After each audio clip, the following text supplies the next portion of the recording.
ये बहुत पुराना प्रोजेक्ट जो है जिस पे हमारे पूर्व के पॉलिटिशियंस ने काम किया और 647 करोड़ रुपए का प्रोजेक्ट फ्रेम हुआ था और लेकिन 300 करोड़ की राशि लगने के बाद ये प्रोजेक्ट हाफ गया। और 300 करोड़ एक बहुत बड़ी राशि होती है जो अगर स्टेट हेड से खर्चा गया हो पैसा, तो उसके बाद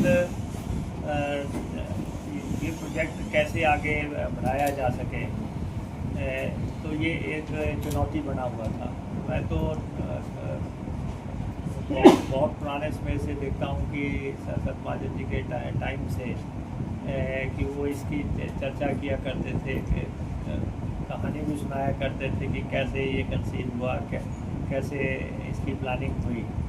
तो फिर जब हमारी सरकार आई तो हमने इस प्रोजेक्ट का सारा डिटेल मंगाया और फिर हमने देखा कि इस प्रोजेक्ट को बनाने के लिए 300-325 करोड़ रुपए की ज़रूरत है और उसकी फंडिंग क्या माध्यम हो सकता है। फिर हमने उस पर काम किया और अंततः हम इसकी बैलेंस फंडिंग हासिल करने में कामयाब हो गए। और अब ये प्रोजेक्ट जो है, कोशिश हमारी रहेगी कि अगले साल में हम इसको धरातल पे लाके इसको कंप्लीट करें। और हमने इसका आवंटित कर दिया है इसका और काम, और इसकी पहली किस्त 66 करोड़ रुपए की केंद्र ने भी रिलीज़ कर दी है। जैसे जैसे काम आगे बढ़ेगा पैसा इसमें रिलीज़ होता जाएगा। तो इसलिए लगभग इसके डैम का मेजर काम है। तो डैम के मेजर काम में मैं हमारे जो है स्पीकर साहब ने भी मेरे को बड़ा सहयोग किया। टाइम एंड अगेन वो मेरे को बोलते रहे कि इसको किसी ढंग से कंप्लीट करवाओ, तो हम लगे रहे इसके पीछे।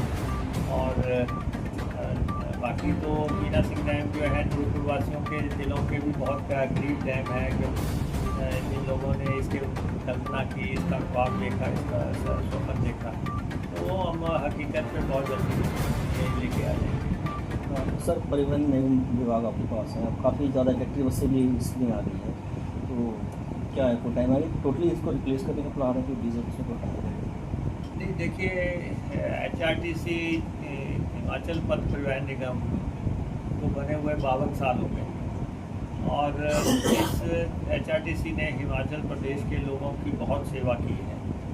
रोज़ाना 5 लाख लोग HRTC में सफ़र करते हैं और प्रदेश के दूर दराज दुर्गम ट्राइबल इलाकों में ये बसें जाती हैं, लॉन्ग रूट पे अलग से जाती हैं।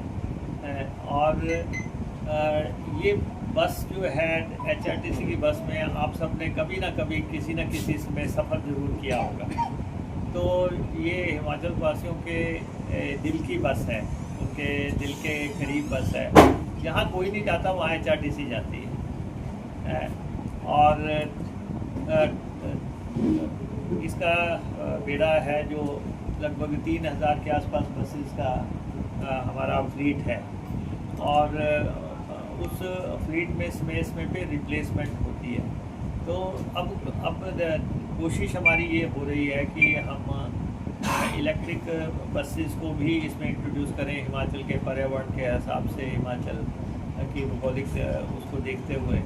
तो ये एक निर्णायक अटैम्प्ट इस बार हुई है कि हम 300 बसेस इस बार लेके आए हैं और ये बसेस 180 किलोमीटर एक चार्ज से चलती हैं। और तो कोशिश हो रही है कि कहाँ तक हमें इसको पहुँचा सकते हैं। अभी मुझे कल परसों बता रहे थे कि धर्मशाला से जसूर वो उसका ट्रायल कामयाब हो गया है, क्योंकि हमें काफ़ी आप लोगों से भी हमें बच के चलना पड़ता है, क्योंकि हम ट्रायल ले रहे हैं। बस यहाँ पे अगर कहीं रास्ते में खड़ी हो गई तो आप कहेंगे देखो नई बस आप गई है। आपकी इलेक्ट्रिक बस में मैंने खुद भी सफ़र किया है, खुद भी हुआ चौड़ी से उसका ट्रायल में था। हाँ, तो इसलिए थोड़ा सा सहयोग की ज़रूरत है, क्योंकि अब हमें हर जगह से ट्रायल करना है कि कहाँ से कहाँ तक हम बस पहुँचा सकते हैं। कहाँ पे हमें चार्जर लगाने की ज़रूरत है। 110 करोड़ रुपए के हम चार्जर्स भी लगा रहे हैं जगह जगह, ताकि आपके जसूर में जैसे चार्जर अवेलेबल है, धर्मशाला में चार्जर अवेलेबल है, नगरोटा में चार्जर अवेलेबल है, देरा में चार्जर अवेलेबल है, बाकी जगह हम चार्जर लगाते जाएंगे। और जैसे जैसे चार्जर लगते जाएंगे तो गाड़ी वहाँ पे चार्जर की जैसे व्यवस्था होगी तो हम बसेस को वहाँ पे भेजते जाएंगे। लेकिन ये भी मैं आपको बताना चाहता हूँ कि डीजल की 47 सीटर बसेस हमें चलाएमान रखनी है, क्योंकि जो लॉन्ग रूट है वो इन्हीं से कवर होता है।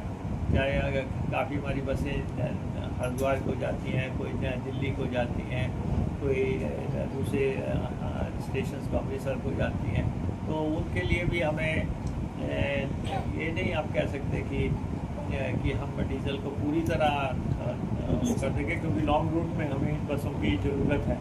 लेकिन फिर भी अब प्रयास है कि हम 1000 और इलेक्ट्रिक बसेस फ्लीट में एंटर करें। पुरानी बसें हटा रहे हैं, अभी 300 के आसपास बसेस जो है हम हटा रहे हैं। हमारा हटाने का भी एक फार्मूला है। जो बस 15 साल पुरानी हो जाती है तो उस बस को हम हटाते हैं। जो 9 लाख किलोमीटर चल जाती है वो हम हटाते हैं। बीच में हमारे पास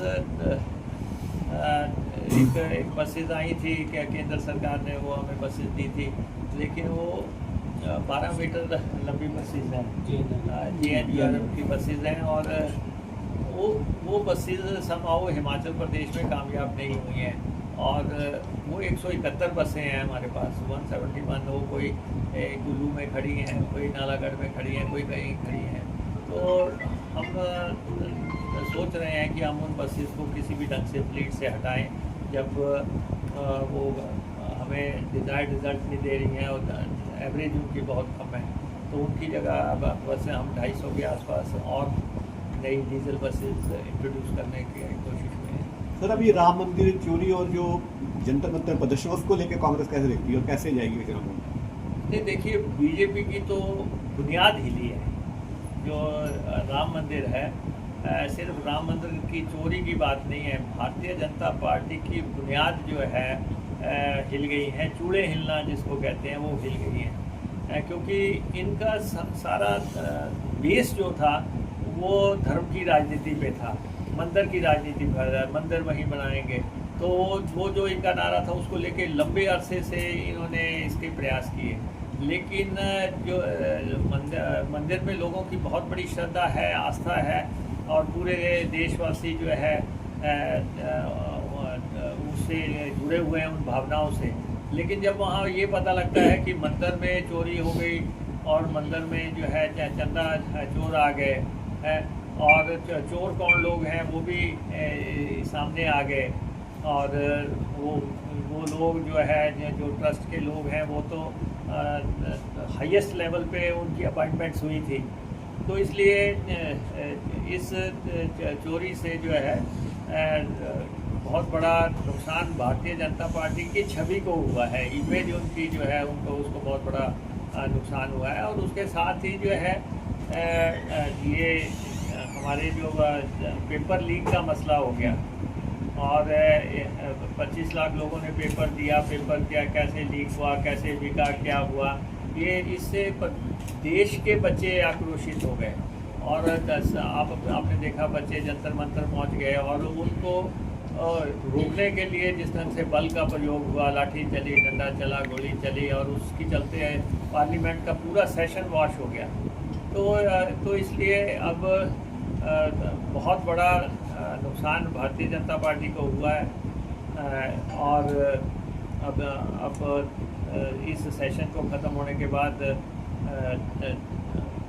ये यात्राएं निकालना शुरू कर रहे हैं, कोई बातें। लेकिन भारतीय जनता पार्टी को अगर आप एनालिसिस करें, किसान आंदोलन किस ढंग से हुआ, 700 लोगों की जानें चली गई, और उसके बाद नोटबंदी के दौरान लोगों की जानें चली गई, लोगों को कतार में लगा के रखा। ऐसे एक नहीं अनेकों जो हैं ऐसे मसले हैं जब से भाजपा सत्ता में आई है, किस ढंग से, और ख़ास तौर पे जिस ढंग से इनकी विदेश नीति असफल हुई है, जिस ढंग से अमेरिका के राष्ट्रपति जितने पिछले दिनों बयान वगैरह दिए, उससे जो है इनकी अथॉरिटी इरोड हो गई है। तो कांग्रेस पार्टी ही इस देश में एकमात्र विकल्प है और Rahul Gandhi ji as a leader of opposition बहुत ही दृढ़ता से और बड़ी फोर्सफुल तरीके से लड़ाई लड़ रहे हैं। सर मेरा लास्ट सवाल है, प्रदेश सरकार में अभी डीजल और पेट्रोल की जो सेस बढ़ाया गया है, नेता प्रतिपक्ष लगातार सवाल उठा रहे हैं कि ये सरकार सुख की सरकार नहीं बल्कि शुल्क की सरकार बनती है, तो इस पर क्या बोलना चाहेंगे? नहीं, देखिए, नेता प्रतिपक्ष को तो मैं ये कहना चाहता हूँ कि जो केंद्र से हमें पैसा आता था, जो आना चाहिए, क्या उन्होंने एक भी बार हिमाचल के हित में आवाज़ उठाई? हम एक संघीय ढांचे में रहते हैं, राज्य और केंद्र में एक रिलेशनशिप है और राज्यों को उनका अधिकार मिलना चाहिए। केंद्र जो है राज्यों अपने जितने भी अधिकार राज्यों के पास अब तक रहे हैं उसको अपने मुट्ठी में कैद करने की लगातार कोशिश चल रही है और ये कोशिश हो रही है कि राज्य जो है उनको जो है पैसे से जो है मोहताज किया जा सके, ये ऐसा प्रयास लगातार चल रहा है।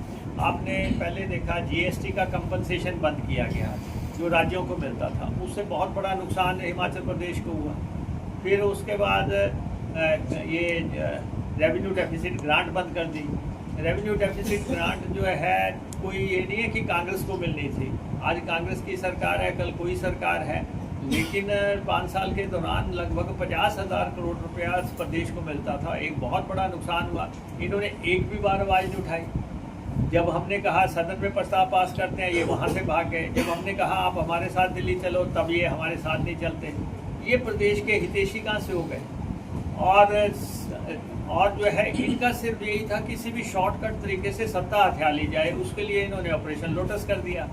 ऑपरेशन लोटस केस में आपने देखा कि इन लोगों ने जो है बड़े बड़े दावे किए कि अब तो भगवान भी इस सरकार को नहीं बचा सकता, लेकिन उसके बावजूद जो है ईश्वर का पूरा बर्दाश्त हमारे पे रहा और अब हिमाचल प्रदेश में कांग्रेस की सरकार ना केवल बची लेकिन आज दिन तक स्थापित है।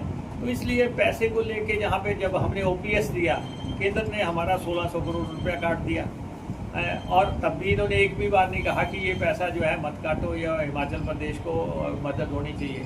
तो इसलिए इनको हमने तो प्रदेश को चलायमान रखने के लिए, प्रदेश ढंग से चल सके, लोगों की ज़रूरतें पूरी हो सके, तो हमने किसी भी ढंग से जो है इसका फाइनेंसेस को नियंत्रित करने का प्रयास किया है। और अभी भी पेट्रोल डीजल के रेट हमारे पड़ोसी राज्यों से पूरी तरह कम है और जो पैसा दिया भी जा रहा है वो दिया किसको जा रहा है, जिसपे ये ऐतराज़ जता रहे हैं, दिया किसको जा रहा है? विधवा बहनों को दिया जा रहा है, वो पैसा उनके लिए जा रहा है, या फिर हमारे दूसरे जिनका कोई नहीं है उनको हमने एक नारा दिया है कि जिसका कोई नहीं है उसकी सरकार है, तो उनके लिए पैसा जुटा के जो है मदद की जा रही है। तो मैं नहीं समझता कि इनके पास कोई रेलेवेंट इशू नहीं है। अप्रासंगिक मुद्दे उठा के ये जो है बस ये एक ही बात प्रदेश में फैलाने की कोशिश करें, हम आ रहे हैं, हम आ रहे हैं। वो तो समय बताएगा कि कौन आ रहा है कौन जा रहा है, वो तो प्रदेश की जनता ने वोट डालना है। लेकिन प्रदेश की जनता ने देखा है कि हिमाचल प्रदेश सरकार नीतिगत फैसले लेके राज्य को आगे बढ़ाने का प्रयास